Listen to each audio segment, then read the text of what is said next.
जय हिंद, नमस्कार। कैसे हैं आप सभी लोग। सबसे पहले तो जो एयरफोर्स का कल रिजल्ट आया उसके लिए आपको बहुत बहुत बधाइयाँ। और अगर कोई किसी कारणवश रह गया है 1-2 नंबर से तो आपको ज़्यादा भी परेशान होने की बिल्कुल भी ज़रूरत नहीं है, क्योंकि हो सकता हो कि कई लोग हम लोग ऐसा होता है कि जब एक रेस में दौड़ते हैं और एक आदमी 20 कदम चल जाता है और हम 19 कदम चले, इसका मतलब ये नहीं कि हम फेल हुए हैं।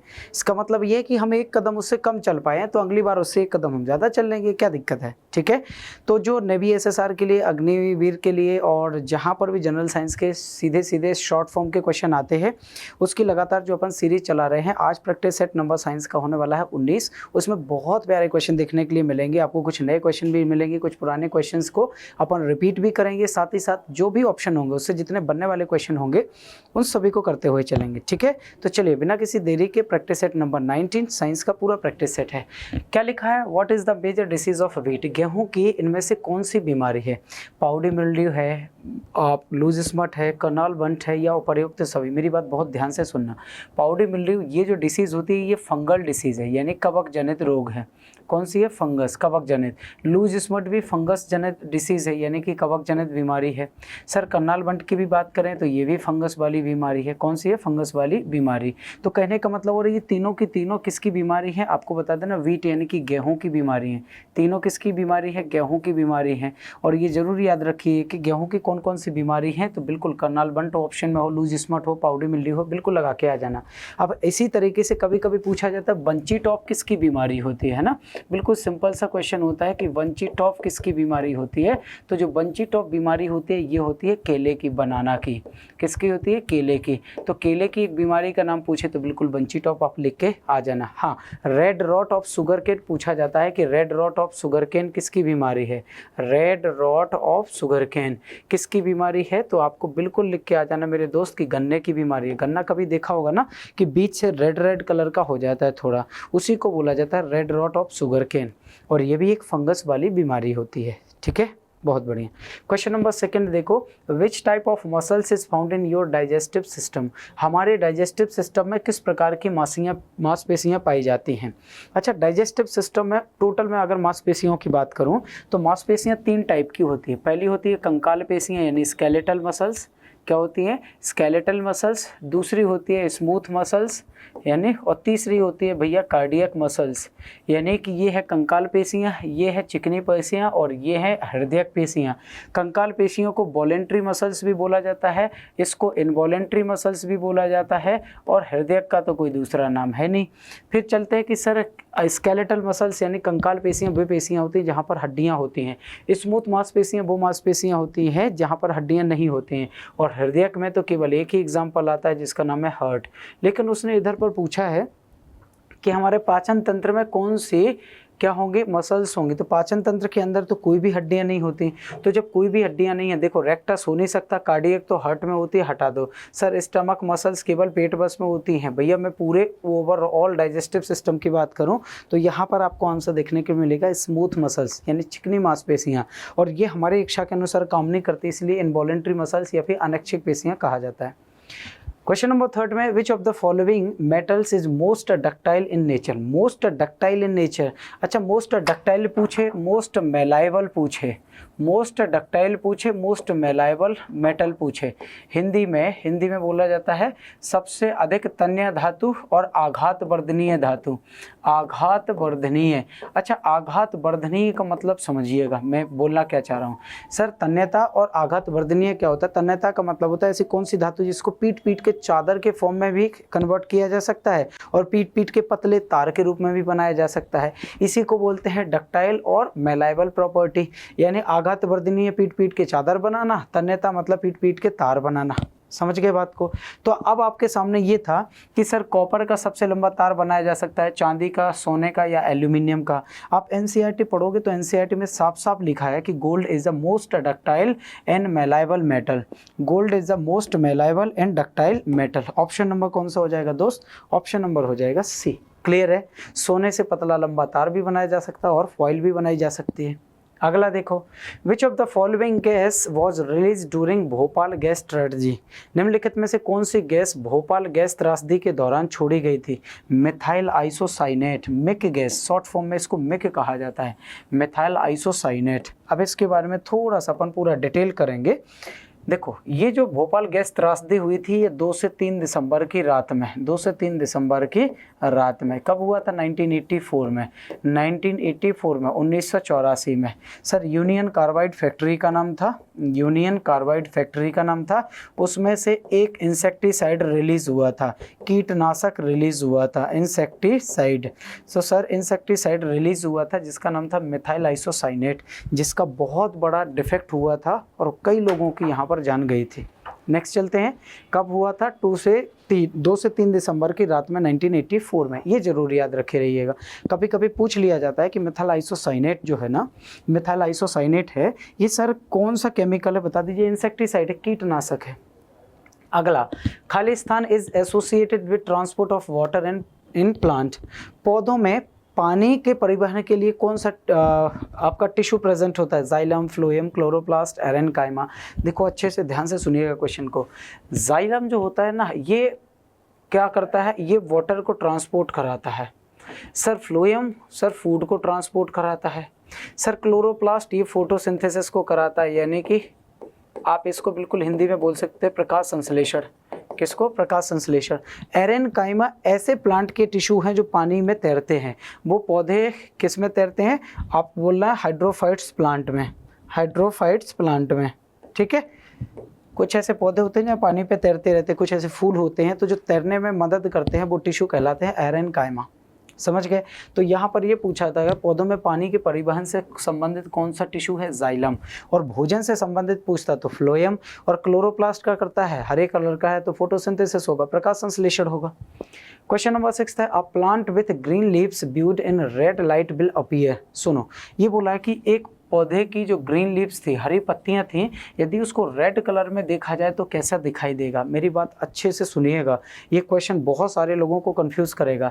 सर इधर ग्रीन कलर है और इधर रेड कलर है, जब भी कलर अलग अलग हो जाए बिना सोचे समझे ब्लैक ही लगा देना। क्या लगा देना? ब्लैक ही लगा देना। हाँ, दोनों एक जैसे कलर होते तो वही कलर रहता, दोनों अलग अलग कलर हो गए तो डेफिनेटली ब्लैक दिखेगा। आप ऐसे समझ लो कि मान लीजिए इस रूम में रेड किस तरीके की लाइट है? ग्रीन तरीके की लाइट है, और इसके अंदर मैं रेड कलर की कोई चीज रख दूं और बाहर से देखूं कांच से तो मुझे वो ब्लैक दिखाई देगी। कैसी दिखाई देगी? ब्लैक। यानी कि ऑप्शन नंबर कौन सा हो जाएगा? ए हो जाएगा। बिल्कुल डेफिनेटली आपको कोई दिक्कत नहीं लेना है, ऑप्शन नंबर कौन सा? ए। नेक्स्ट, निम्नलिखित में से कौन सा एक्सोक्राइन ग्रंथि और अंतःस्रावी ग्रंथि दोनों के रूप में कार्य करता है? मतलब what is the following does act both as an exocrine and endocrine gland. बेटा एंडोक्राइन का मतलब होता है ऐसी ग्रंथियां जो अपने अंदर से हार्मोन निकालें, और एक्सोक्राइन का मतलब होता है ऐसी ग्रंथियां जो अपने अंदर से एंजाइम निकालें। और दोनों निकालने वाली ग्रंथियों को क्या कहा जाता है? सर हेट्रोक्राइन कहा जाता है। और हेट्रोक्राइन कौन है? सर पैंक्रियाज, जिसे मिश्रित ग्रंथि भी बोलते हैं। सर पैंक्रियाज क्या होती है? हार्मोन भी निकालती है और साथ ही साथ एंजाइम भी निकालती है। और जब दोनों चीजें निकाल रही हैं तो इसको मिश्रित ग्रंथि या एक्सोक्राइन और एंडोक्राइन दोनों तरीके की ग्रंथि कहा जाता है, ठीक है। इसीलिए इसको मिश्रित ग्रंथि भी कहते हैं हम लोग। अगला क्वेश्चन देखो, क्वेश्चन नंबर 8 में लिखा हुआ है the fat stored in the human body is. मानव शरीर में बसा जमा होती है, मानव शरीर में बसा जमा होती है बाह्य त्वचा में, इन एडिपोज टिश्यू में, यकृत यानी कि लीवर में, एपिथेलियम यानी कि एपिथेलियम में। तो देखो जब भी आपसे फैट स्टोर की बात करें, कभी भी आपसे कहीं भी क्वेश्चन पूछा जाता है फैट स्टोर की बात करें खासतौर से ह्यूमन बॉडी में, तो एडिपोज टिश्यू के फॉर्म में ही या एडिपोज टिश्यू में ही ये क्या होगी? स्टोर होगी। तो इसमें तो कोई भी आपको बिल्कुल दिक्कत लेने की जरूरत नहीं थी। सिंपल सा क्वेश्चन था कि हमारे बॉडी में जो फैट है कहाँ पर स्टोर हो रही है? एडिपोज टिश्यू में हो रही है, ठीक है, जिसके कारण हमारे अंदर ओबेसिटी हो जाती है, यानी कि मोटापा हो जाता है। अगले क्वेश्चन की तरफ बढ़ते हैं। नेक्स्ट क्वेश्चन है बाइल ऑक्यूमुलेट, पित्त जमा होता है। अच्छा कहाँ होगा? पित्ताशय में, ड्यूडेनम में, लीवर में, स्प्लीन में। बेटा स्प्लीन तो आरबीसी का कब्रिस्तान कहा जाता है, तो आरबीसी मरने के लिए कहाँ जाती है? स्प्लीन में, ये तो छोड़ ही दो। सर लीवर जो होता है, लीवर के अंदर फॉर्मेशन होता है, निर्माण होता है, तो पित्तरस का निर्माण कहाँ पर होता है? बिल्कुल आपको याद रखना है लीवर में। आपको ग्रहणी छोटी आंत में बिल्कुल स्टोर नहीं होता, कहाँ स्टोर होता है? पित्ताशय में। अच्छा कभी कभी बाइल जूस का पीएच मान पूछ लिया जाता है, लगभग 7.2 से 8.2 तक, ये 8.6 तक भी जाता है, क्षारीय होता है। कैसा होता है? क्षारीय। आपसे पूछा ये भी जा सकता है कि जो बाइल जूस होता है, पित्तरस होता है, काम क्या करता है? बसा का बसीयकरण करना है ना, एमल्सिफिकेशन ऑफ फैट कराना, ये काम होता है बाइल पिगमेंट का। कहाँ पर स्टोर होगा? पित्ताशय में। बनाएगा कौन? लीवर। अगला देखो, which of the following organ has the longest bone in the human body, हमारे शरीर में सबसे लंबी हड्डी कौन सी है। देखो स्पाइनल कॉर्ड तो हड्डी है नहीं बेटा, इसको छोड़ दो। हमारे शरीर में सबसे लंबी हड्डी अगर बात की जाए तो थाई में होती है, नाम पूछा जाए तो फीमर, नाम पूछा जाए तो क्या है, उसका नाम है फीमर। बिल्कुल, सबसे अगर लंबी हड्डी का नाम पूछे तो बिल्कुल आपको क्या लगा के आना है, फीमर। हाँ, सबसे छोटी अगर हड्डी पूछता तो छोटी तो कान में होती है, जिसका नाम होता है स्टेपीज। छोटी सबसे हड्डी कहाँ पर होती है, कान में होती है। अच्छा, सबसे मजबूत हड्डी पूछे तो मजबूत हड्डी निचला जबड़ा होता है, स्ट्रॉन्गेस्ट बोन, और स्ट्रॉन्गेस्ट बोन का नाम है मैंडिबल, निचले वाले जबड़े का नाम है मैंडिबल। तो सबसे मजबूत हड्डी आप मैंडिबल लग के आ सकते हो, बिल्कुल कोई दिक्कत नहीं है। सबसे लंबी, सबसे मजबूत, सबसे छोटी। ओके, अगला क्वेश्चन नंबर 11 में लिखा है what can be the result of iron deficiency in the human body. अगर ह्यूमन बॉडी में आयरन की डेफिशिएंसी हो जाए, लोहे की कमी हो जाए तो क्या होगा। सर लोहा किस में था, सर हीमोग्लोबिन में। हीमोग्लोबिन की कमी से कौन सी बीमारी हो रही थी, सर एनीमिया। एनीमिया में क्या होता है, खून की कमी। भाई हमारे शरीर में सबसे ज़्यादा ब्लड के अंदर क्या है, आरबीसी, और आरबीसी के अंदर क्या है, सर हीमोग्लोबिन। अगर हीमोग्लोबिन कम हो रहा है मतलब डेफिनेटली आरबीसी कम हो रही है, और आरबीसी मिलियंस में होती है हमारे अंदर। तो जब आरबीसी कम है तो खून की कमी, और खून की कमी है तो एनीमिया। रतौंधी विटामिन ए की कमी से, स्कर्वी विटामिन सी की कमी से, रिकेट्स विटामिन डी की कमी से, इनसे होता है। क्लियर है, चलें भाई नेक्स्ट। क्वेश्चन नंबर 12 में देखो which of the following disease are heredity disease.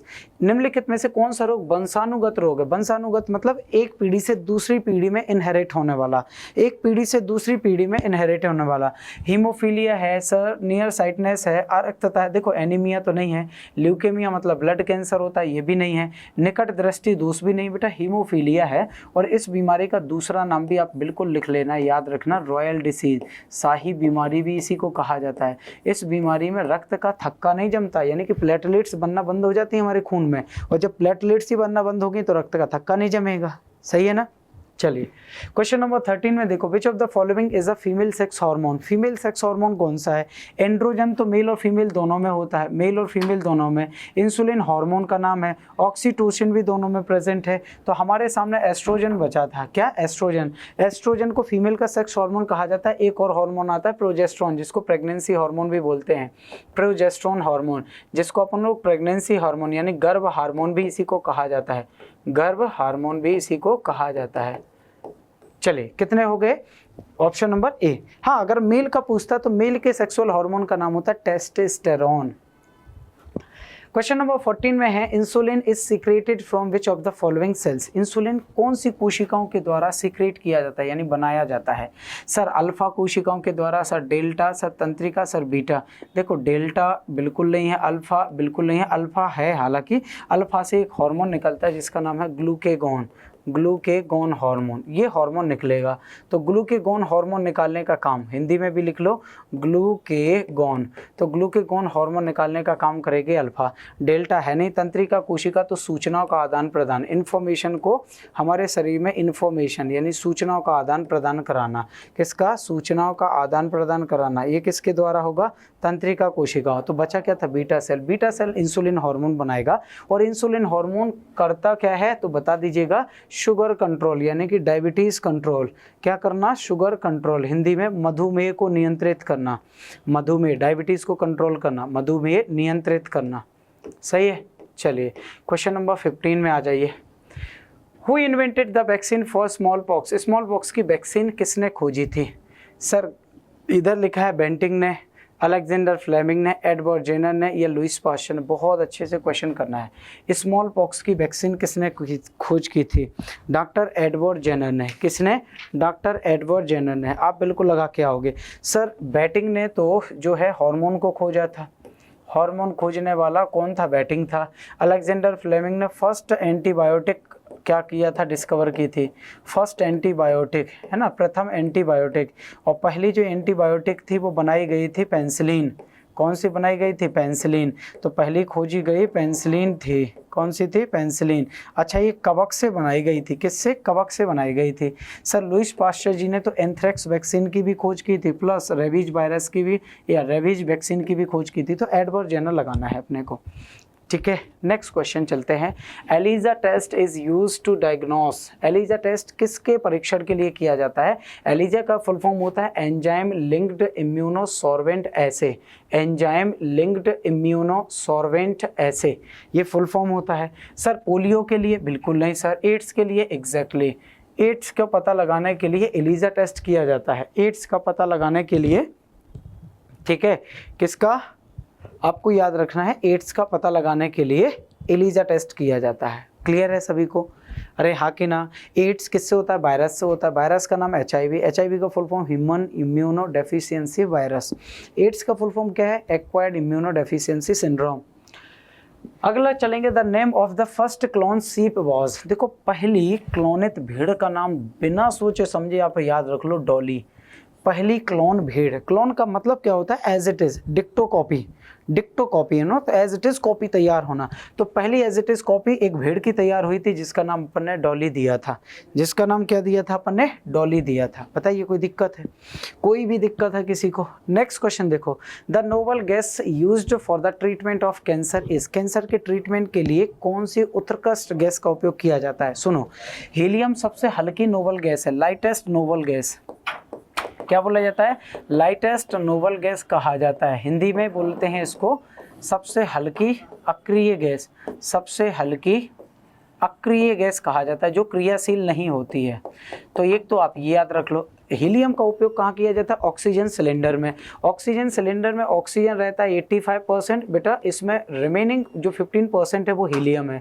Helium कितना है? 15%। ये बात ध्यान रखना। चाहे स्कूबा डाइवर्स यानी गोताखोरों वाला सिलेंडर हो, चाहे ऑक्सीजन सिलेंडर हो, वो हालांकि वो भी ऑक्सीजन सिलेंडर ही होता है। आर्गन का उपयोग किया जाता है विद्युत बल्ब में, इलेक्ट्रिक बल्ब में, विद्युत बल्ब में, है ना। विद्युत बल्ब में कौन सी गैस होती है? आर्गन। सर रेडॉन का उपयोग किया जाता है कैंसर के ट्रीटमेंट के लिए, है ना। कोबाल्ट 60 का नाम सुना है? कोबाल्ट 60, ठीक है। अच्छा, रेडॉन का सिंबल क्या होता है? Rn। क्रिप्टॉन का क्या होता है बच्चा? Kr। क्रिप्टॉन का उपयोग जो मोबाइल की फ्लैश लाइट होती है ना, जब वो फ्लैश लाइट जलती है तो जो चमक होती है वो क्रिप्टॉन के कारण होती है, ये ध्यान रखिएगा। आगे चलते हैं, विच of the following is a part of the flower that produce pollen grains. पुष्प का जो भाग परागकण पैदा करता है निम्नलिखित में से कौन सा होता है? अच्छा ये बताओ, परागकण पैदा करने का काम होता है मेल हार्मोन का, सॉरी मेल फ्लावर का, और मेल फ्लावर का जो पार्ट होता है वो एंथर होता है। ओवरीज तो फीमेल का है, ये हो नहीं सकता। अच्छा कैलेक्स, करोला, सेपल्स, पेटल्स, ये तो सारे के सारे बोथ दोनों में क्लियर रहते हैं, सही है ना। चलिए अगला, लाइकेन इज आ, लाइकेन है। अब देखो लाइकेन एक्चुअली में क्या है? पैरासाइट है सर। दूसरा ये, तीसरा बेटा सहजीवी संबंध है। और किन किन चीज़ों का सहजीवी संबंध है? एक है एल्गी यानी कि शैवाल, और दूसरा है फंगस यानी कि कवक। दूसरा है फंगस यानी कि कवक। तो भाई अगर आपसे बोले कि शैवाल और कवक के बीच के सहजीवन संबंध को क्या कहा जाता है? लाइकेन। इसी लाइकेन से बनाया जाता है लिटमस पेपर। क्या बनाया जाता है? लिटमस सॉल्यूशन बनाया जाता है, लिटमस पेपर बनाया जाता है, ध्यान रखिएगा। क्या बनाया जाता है? लिटमस बनाया जाता है, सही है। अगला, quinine is excreted from the bark of which tree. Quinine एक दवा है मलेरिया की, किस पौधे की छाल से प्राप्त की जाती है ये बताना है। तो कुनेन यूकेलिप्टस से बिल्कुल नहीं सर, नीम से, देवदार से बिल्कुल नहीं, सिनकोना। सिनकोना पौधे की छाल से कुनेन एक दवा निकाली जाती है जो मलेरिया के लिए होती है। कुनेन जो है ना, ये मलेरिया की दवा है, और मलेरिया एक प्रोटोजोआ वाली बीमारी है। कौन सी है? प्रोटोजोआ। कौन से प्रोटोजोआ से होती है? आप बिल्कुल नाम याद रख लिए, प्लाज्मोडियम बाइवेक्स। क्या याद रखना? प्लाज्मोडियम बाइवेक्स। अरे मेरे दोस्त क्या याद रखना? प्लाज्मोडियम बाइवेक्स याद रखना है, ठीक है। ये क्लियर है। तो ये रहा अपना प्रैक्टिस सेट नंबर 19। अच्छा मैं पहले आपको बता दूं, कल यानी कि ठीक 7 मई को रिजल्ट आ चुका है एयरफोर्स एक्स और वाई ग्रुप का। तो जिन बच्चों का फेज़ फर्स्ट क्लियर हुआ है उनके लिए एक इन्फॉर्मेशन है। इन्फॉर्मेशन ये है कि फोर्स डिफेंस एकेडमी के द्वारा फेज़ 2 का नया बैच स्टार्ट हो रहा है। फेज़ 2 का नया बैच स्टार्ट हो रहा है 12 मई से, मतलब 12 मई मंडे से। तो बिल्कुल आप लोग क्या कर सकते हो? इनरोल कर सकते हो जिनका एग्ज़ाम निकल चुका है। अच्छा कुछ ऐसे बच्चे होंगे जो नवी SSR की भी तैयारी साथ में कर रहे होंगे, तो भी बिल्कुल कोई दिक्कत लेने की ज़रूरत नहीं है। आप जल्दी से जल्दी फेज़ 2 में इनरोल कर सकते हैं। अगर वीडियो अच्छा लगा हो तो लाइक शेयर और कमेंट ज़रूर करना है, और लास्ट में शेयर तो करना ही है भैया सभी को, ठीक है। और चैनल पे पहली बार हो तो सब्सक्राइब कर लीजिए भैया, यहाँ पर सारी इन्फॉर्मेशन आपको मिलने वाली, ठीक है। मिलेंगे अगले प्रैक्टिस सेट नंबर 20 के साथ, तब तक के लिए नमस्कार, जय हिंद।